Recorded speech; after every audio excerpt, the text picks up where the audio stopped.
헝가리 유람선 침몰 사고 현장에서 어제 우리 정부 대응팀이 수습한 시신의 신원이 50대 한국인 여성으로 확인됐습니다. 우리 대응팀은 오늘도 수중 수색 작업을 이어간다는 계획입니다. 네, 현장에 나가 있는 취재기자 연결합니다. 박현우 기자.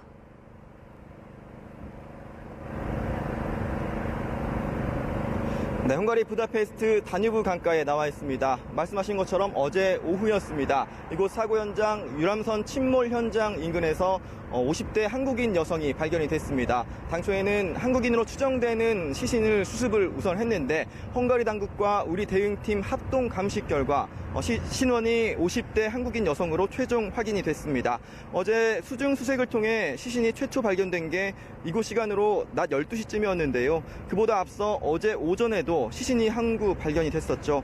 사고 현장에서 강을 따라 130여 킬로미터 정도 떨어져 있는 지역에서 주민이 발견한 뒤 신고가 이루어졌었습니다.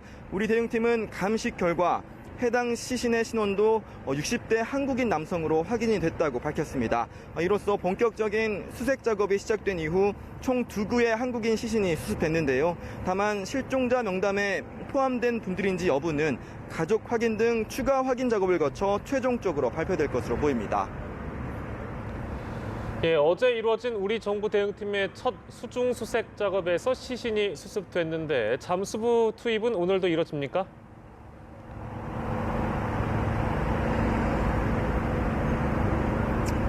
네, 어제도 우리 당국에서는 수중 수색 작업을 벌이기 앞서 헝가리 당국과 논의를 거쳤었습니다. 오늘 또 이 과정이 똑같이 필요한 상황인데요. 오늘 오전 8시쯤 헝가리 당국과 우리 대응팀은 강의 상태를 살피면서 강 인근에서 직접 살피면서 회의를 가졌습니다.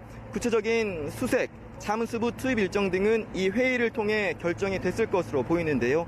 회의 결과는 잠시 뒤인 오전 10시 우리 측 정례 브리핑을 통해 공개가 될 것으로 보입니다. 다뉴브강이 수중 수색 작업을 하기에는 워낙 위험한 상황이다 보니까 헝가리 측에서 잠수부 투입에 대해 다소 회의적인 입장을 가지고 있는 상황이긴 합니다. 하지만 우리 측은 어제 수중 수색 첫날 시신 수습 등이 이루어진 점 등을 바탕으로 수중 수색의 필요성을 강조했을 것으로 보입니다. 잠수부 투입하는 쪽에 힘이 실리지 않을까 이렇게 관측이 되는데요. 자세한 내용은 잠시 뒤 저희가 현장 브리핑 연결을 통해 논의 결과를 직접 전해드리도록 하겠습니다.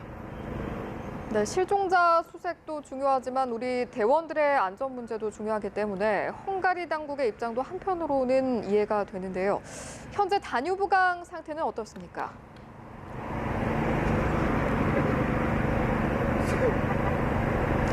네, 말씀드렸던 것처럼 지금으로부터 약 2시간쯤 전 우리 당국과 헝가리 당국은 강의 상태를 직접 살펴보면서 회의를 가졌습니다.